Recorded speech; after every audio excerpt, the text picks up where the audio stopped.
Welcome back to the Lanterne Rouge Cycling Podcast, stage 3 of the Tour de France, the first sprint stage. We've been sort of blessed with the two exciting stages to open up the race, and now we've got the traditional sprint stage. It was quite difficult, actually, from Amorebieta, Etxano to Bayonne, which is just north of Biarritz. I'll be going on holiday there shortly, actually, so I was checking out the coastline. 194 Ks. I really thought there was a chance for the break to go all the way today, but with 4K, 5.7% climb, 2,500 meters of climbing and up and down all day. But the last categorized climb was with 91 kilometers to go. So, yeah, it might have been too easy to control for the rest of the race. But yeah, when the break formed, Benji, were you surprised that nobody really cared, that it was only a couple of teams that wanted to jump in the breakaway? Well, on one end, Paulus is an expected rider to go in the breakaway because he wants to once again secure KOM points and therefore secure some more safety in that classification. He's likely a rider that should be able to do quite well on the later terrain in the KOM points as well. So it's not like he's only good at the early ones like Court last year. So that's something beneficial for him. Pichon, another rider that went in the breakaway, and it's shocking that it's an only two-rider breakaway. Maybe there were other pushes, other attempts for larger breakaways to concede. But there's so many teams, so many sprinter teams that are like, oh, I don't want the big breakaway. So they're going to try and catch every single one that's 6, 7 plus riders. So I think that's a major effect to why we only have a two-man breakaway here. The matter is that so many sprint teams just wanted a sprint. Yeah, I was surprised though. Okay, so the break isn't a big problem, so you don't have to put a rider to chase. If you're Israel or if you're Intermarché, I would say that doesn't mean other teams couldn't have played this stage differently. Mm-hmm. And I'll pick out a few of them. So Jumbo are not going to chase, and they're not going to probably put a rider because it's the one day, the first sprint stage, they can get away with other teams doing it. But if you're Intermarché, Trek, Israel, and you want to get a result out of this stage, you have to pace those climbs full gas. Mm-hmm. All the climbs on this parcours. Because you want to put work into Jacobsen, Groenewegen, Welsford, Bauhaus, even Philipsen a little bit, because that gives Binny and Pedersen a much better chance to win. You don't really have a big old lead out with a top last man anyway. So if I was those teams, that would have been my approach, is making it like UAE had a stage yesterday, which was on the fringe. Yeah. It was possible that a group of 80 could have gone to the finish yesterday. But UAE made the entire race so difficult that didn't happen. And I thought other sprint teams, even with that break where I thought, okay, if you're Israel, sure you don't want to put Simon Clark in that break? Ul.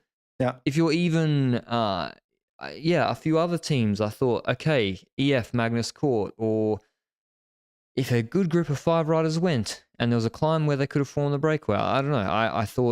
I think the reality is a lot of teams, 70% plus, have brought a sprinter. And today they say, okay, today we go for the sprinter, and they just look at it that way. But yeah, Paulus took up the points. He then dropped himself after the last Cat 3, predictably, no point continuing on with it. And Pichon basically went and took combativity and went as deep into the race as possible. Was there, what happened at the IS, Benji? Because there was a bit of some tactics before the IS. Yeah, Victor Lafay, the man of yesterday, in his invisible green jersey. I gotta be honest, if I get a helicopter shot and there's a green jersey in the peloton, in its current form, I don't recognize it at all. I can't pick it out. It's like Waldo. You're looking for Waldo or Wally. I don't know what the English version is. And hey, he's going into the attack before the intermediate sprint. And I was like, ooh, interesting. We see some action, because otherwise the stage was pretty boring at that point. So he spicens it up and he does that and gets 15 points at the intermediate sprint. Obviously, Paulus and Pichon take points before him, but we also get a sprint after Lafay, and we see that being won by Pedersen.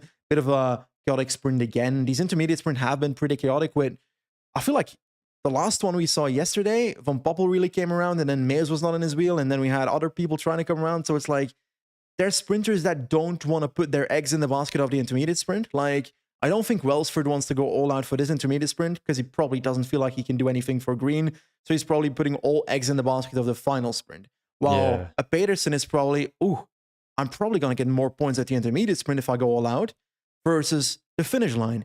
And do you feel like that maybe costs those sprinters extra at the line, or do you think that it's right from Pedersen to say, okay, go all out for the intermediate sprint? I don't think, I mean, where is it? 130 Ks from the finish, and they're Yeah. cruising for a lot of the race afterwards. It's just a sprint to open up the legs. I don't see these guys do multiple sprints in training that already. I don't think if they're holding back, I mean, maybe they don't take a full risk. If they're like, okay, am I going to take a risk to move up from 5th to 4th and take like 1 extra point? Probably not. There's more points at the finish anyway. But yeah, we get into it is very predictable what happened next, which is siesta time after Palace dropped. And then once they got to about 40, 50 Ks to go, I think about 50 just before Saint-Jean-de-Luz, some great scenery after the last serious climb of 1.2 Ks, 9%. It's like every DS on their Velo viewer had a reminder to tell their team to get to the front and start pacing. That included GC teams.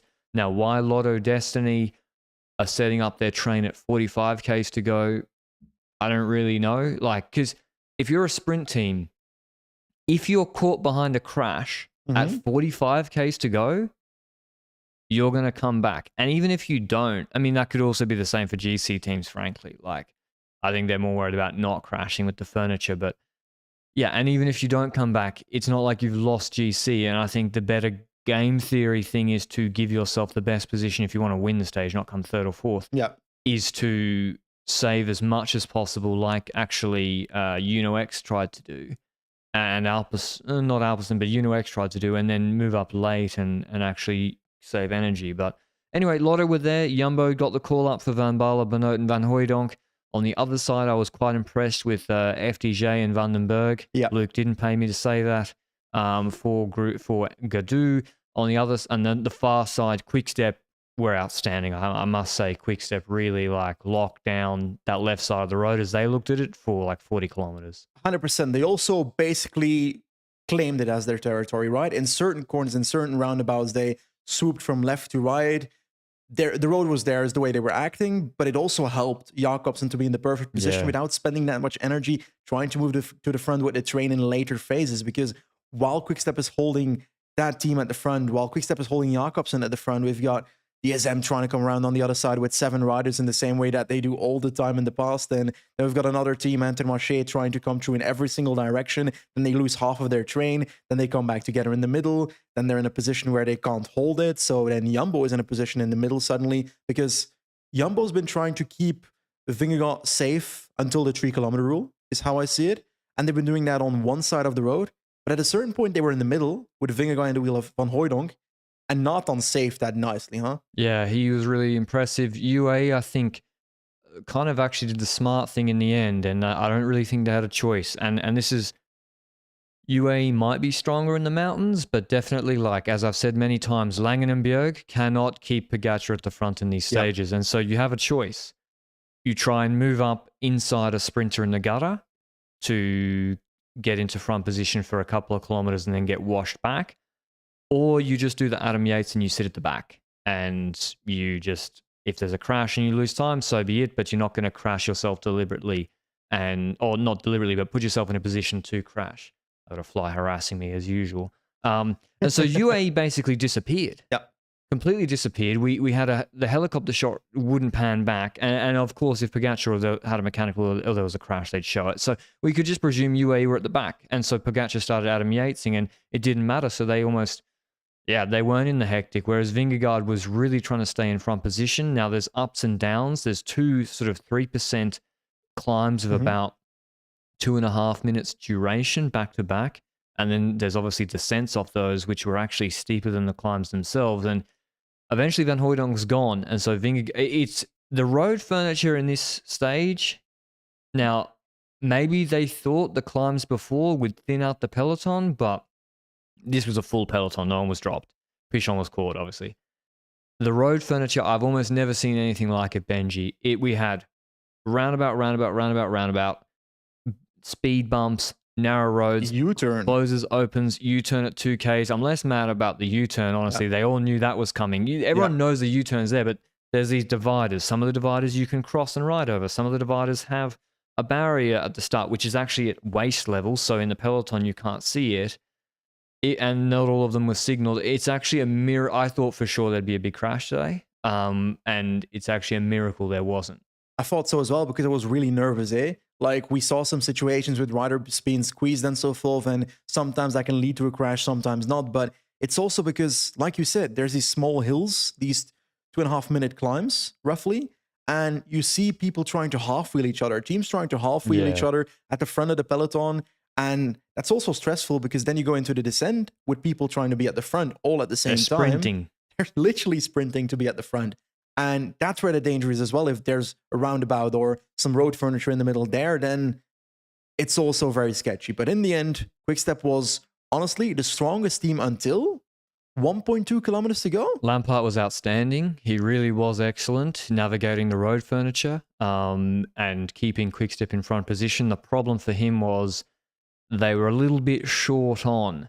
And so we get into like the last 1,500 meters. All the GC guys are safe. Forget about GC. Kwiato and Turner were like leading out a non-existent Ineos GC team, which was, I mean, Kwiato just made, I don't know. Anyway, as you say, Lampard pulls off. Bilbao would help position Bauhaus, I think. And Jakobsen makes the decision, and it was kind of made for him. Jumbo get into the middle of his train. And that's smart because I'm looking at how far it's to go. 1,700 meters for Asgreen and Merku, way too far. Yeah. So Jakobsen being on Merku's wheel, third wheel, is a sitting duck. So he slides back and he goes onto Van Aert's wheel, which is a good wheel because Jakobsen won the Tour de France first stage last year from Van Aert's wheel just about. He came over the top of him. So he knows he's quicker than Van Aert in a drag race. And then Alpecin do what Alpecin do best, Benji. Uno-X had been okay, but then faded. Same with, it was Asgreen went off the front, and Merku kind of either got shuffled back or Christoph let his wheel go, or I don't know how Asgreen got off the front, or whether it was Petit had got in the middle of that and then wasn't strong enough to hold it. Yeah, there was something that happened in that situation at 1.2, 1.3 kilometers to go, where Asgreen went off the front a tiny bit into like a right-hand bend. And then we see Alpecin with 3 riders realize, okay, we need to close this person down. Let's get past the riders that are at the front, and they get towards Asgreen. But it was kind of sketchy because I feel like they almost crashed when they caught him.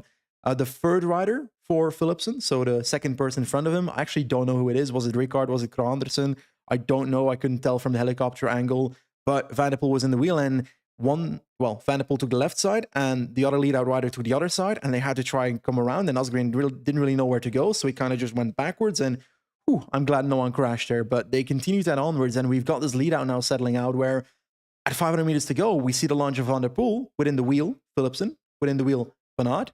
And honestly, at that point, I was like, it's between Van Aert and Philipsen. Yeah. There's no one else that I believed at that point has a chance of winning the stage, because half of the sprinters are fighting in the shadow realm at that point. They're fighting behind. You're going to have to move up in the wind. Van der Poel is going to launch both of these guys at really, really high speed, and it's not like he's going to launch them at 350 either. So with the sprint being 10 to 12 seconds or less, there's just, these guys are too high level that unless you're Groenewegen, maybe, or Jakobsen right on the wheel, which they weren't, you're not winning. And so that's basically what happened. We had Van der Poel launching Philipsen. He moves to the left because it's a bending, we'll get to the bend. It's a bending right-hand finish.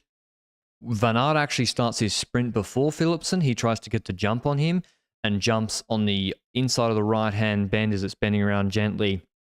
Starts to move up actually with decent speed because he got the jump, and then Philipsen swings across and moves over to the right-hand side as following the bend, but we'll discuss how far he moved.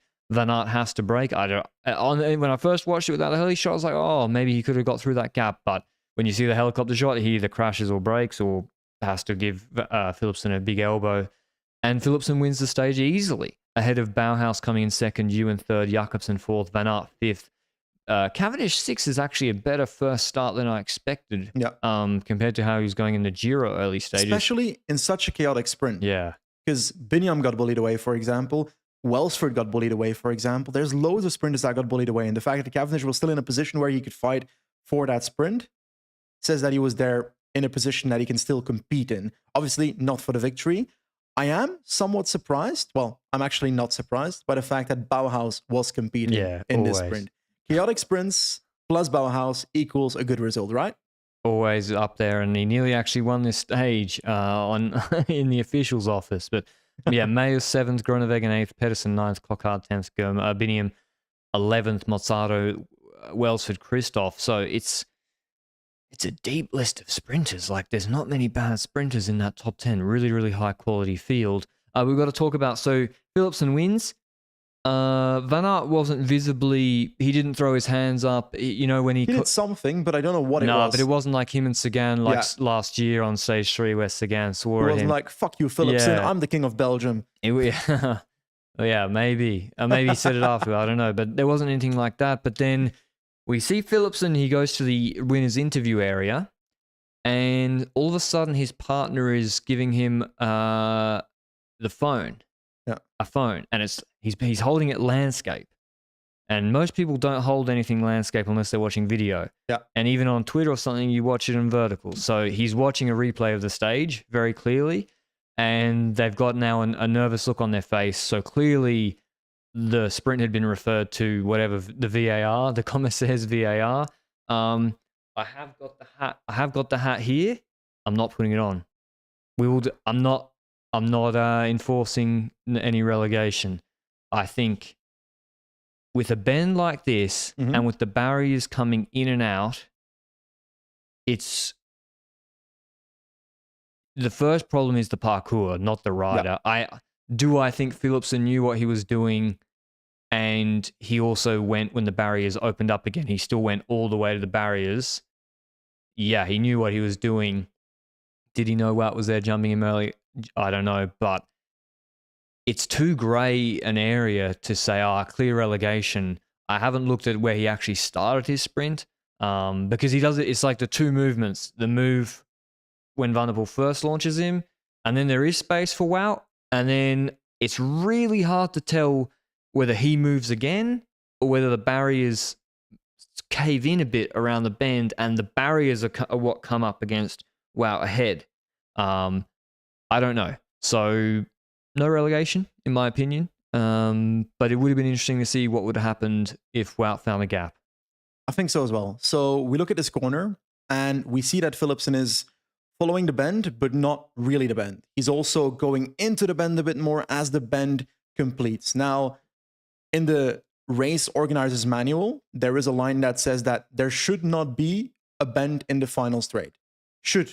That's not, must not be, but should means that you're advising a race organizer to not have a bend in the final sprint. In the rule set, we've always spoken about lanes and lines and so forth. It's actually quite funny. In the English rules of the UCI, the rule of relegation, we've spoken about it so many times, I actually don't know it by heart anymore, which is kind of sad, but you can't deviate from your line after launching your sprint is what's in one of the rules. So one says line, and then if you go to the penalties in the rule section, it says lane. So in one section it says line, and in the other section it says lane. Yeah. A line to me is exactly straight, which means that you need to go through the corner diagonally. Which Philipsen kind of did. It's the quickest line. Well, that's not diagonally, right? Also, Philipsen went from, because it bent one way and then came back. He went from like the apex of the other and then went straight to the other in a straight line to the other apex of the other bend. So I think most sprinters, particularly older sprinters that you'll hear, retired sprinters on punditry, they will, I mean, they probably don't look at the rules, but they will all say, yeah, every sprinter should do that, because if you don't do that, you'd lose the sprint. Yeah. So it's better to win the sprint. Always it's better to win the sprint on the road and then leave it up to the officials, because, you know, you're probably not going to get relegated 90% of the time unless you do something or crash a guy. And yeah, so I really think first sprint stage of the tour, it is disappointing that ASO couldn't find a straight stretch of 200 meters for the first sprint. And also with the barriers coming out like that, that always causes problems. The mistake is at the parkour builder for me. Yes, Philipsen maybe deviates a bit more into a corner or somewhere, but I'll be honest about it. If you look at a corner and you say to a rider, would you like to sprint directly parallel to every part of the corner? Yeah, like you're on train tracks. Yeah, good luck doing that. Yeah. That's not as simple as it sounds. Even if you're a pro sprinter, parallel to the corner, I'll be like, okay, well, let's try and do that. I might actually go to the right or left a bit at a certain point, and I might hinder another rider. Yeah, Philipsen might have looked to the barrier a bit more and tried to find that because that's a beneficial line for him. but you're making it so much more difficult to judge deviations Yeah. by not having a straight line. Next to that, it's also more dangerous because deviations lead to crashes. Yeah. Well, what if Wout's like, tries to force the issue through that gap? He chose to fight another day, I guess. What do you think? Who do you think would have won? I don't know. I think still Philipsen, but it would have been closer. Because Philipsen was getting back up to speed, like. But he also didn't look like he had the biggest acceleration today. No, it was closer than I thought. It wasn't like he just skipped away, right? Yeah. Because if he had, this is the thing, right? If Philipsen has way more burst and clears Wout and is just in front of his front wheel, we don't even have this discussion. Because the fact was Wout had come alongside him because Philipsen wasn't going that fast at that moment in time. Whether he changed speed, I don't know. But would have been interesting. But I think both of us very, very, very much thought Philipsen is the best sprinter in the world and gets the job done. And the reason I also think he's the best sprinter in the world is because, yeah, he doesn't let Wout through because he's like, I'll leave it in, I'll just do the best sprint possible and see what happens. That being said, despite I feel like he is the best sprinter in the world, I feel like his lead out is what made the difference today. I still feel like Van der Poel went early because he had to, because they didn't have enough riders, but other lead outs were not existent. So if you have the strongest lead out and you have to launch early, you're still better than all the other lead outs that are behind you, unable to do any lead out at all, and everybody's following your sprinter anyway. And I think that's why we got to a situation where Wout van Aert jumped a bit early while Philipsen was also jumping. And I swear that Philipsen launched significantly earlier than he usually jumps in the wheel of Van der Poel, if we compare it to Tirreno and so forth. Yeah, I think he wanted to be first to that apex around the bend. Yeah. And Van Aert jumped early because he was looking for that himself. But in terms of the green jersey, I don't know what happens with countback, but Lafay and Philipsen are on equal 80 points. I assume Lafay keeps it because they've both won a stage and he has better stage. And he's French. No, that's not a rule, but... It could be. But he'll be losing it tomorrow, I dare say. KOM Palace extends his lead. He's still in first on 18 points. He even got the red bib shorts. No changes, Jumbo in teams and Pogacar leading the youth classification. So tomorrow, Benji, we have... speaking of Pogacar, we didn't discuss it yesterday because it happened sort of after the podcast recording. On live TV, while they're showing the classement, or while he was cooling down on the trainer, they showed Pogacar like regaling Adam Yates with the story of Van Aert throwing his bidon. Because the bidon throw, we're not talking about when Wout punched the bars straight after Lafay won. After the finish, maybe another 50 meters after Van Aert got his bidon and threw it on the ground. And Pogacar regaled Yates with this story, sort of laughing at Wout van Aert. So what do you reckon? Good stuff for Netflix, I'm sure. I love the drama. Yeah. That's for sure. There's some people that are saying that it's immature and so forth. I think both situations are a bit immature. I understand the frustration of Wout van Aert losing the stage. Throwing a beat on afterwards is a bit over the top, but I enjoy people having personality, riders having personality, so I don't mind it at all. Then apparently Sports, I wrote an article about him also throwing his bike around the bus and so forth, and then hearing shouting in the bus of Jumbo afterwards. It's possible, but I'm pretty sure that's just him cursing about the fact that he lost the stage and not cursing at Jonas or something for not taking over in the end. I'm fairly certain Wout does not blame Jonas at all. Were you surprised it blew up that much? Because it kept going and like... Hey, Belgian media, my friend. But Jumbo had to like front the whole media this morning. Like everyone had to give interviews. Van Hooijdonk, Van Aert, Zeeman. They all had to front the media. Why did Kelderman, after yesterday's stage... And Maassens. Why did they give an opinion about whether Jonas should have paced or not? There should have been like one simple answer from everybody. In the same way that we spoke about Quickstep and the Remco and their communication needed to be one clear-cut answer.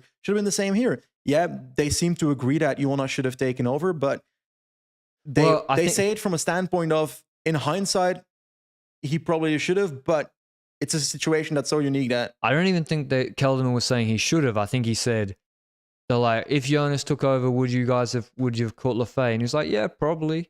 Because we didn't in the end. So we did need one extra rider. Yeah. But so yeah, and then it blew up. So, you know, Belgian media obviously they want Wout van Aert to win the stage. He will probably win a stage. I mean, he got close today. He probably would have come second at worst. So but yeah, it's good drama and I think it's building up. It kind of feels to me, this is going to go over Benji said, it kind of feels like the Ashes test. I feel like there's something brewing between Jumbo and UAE. The Ashes what? The cricket. So it's a big, I'll do a quick explainer. So the Ashes is every 2 years cricket series between England and Australia. It's been happening, one of the most historical series for a long time, and it's like the most high intensity, bad blood, big, Mate, series. the only reason you're hyped right now is because Australia won.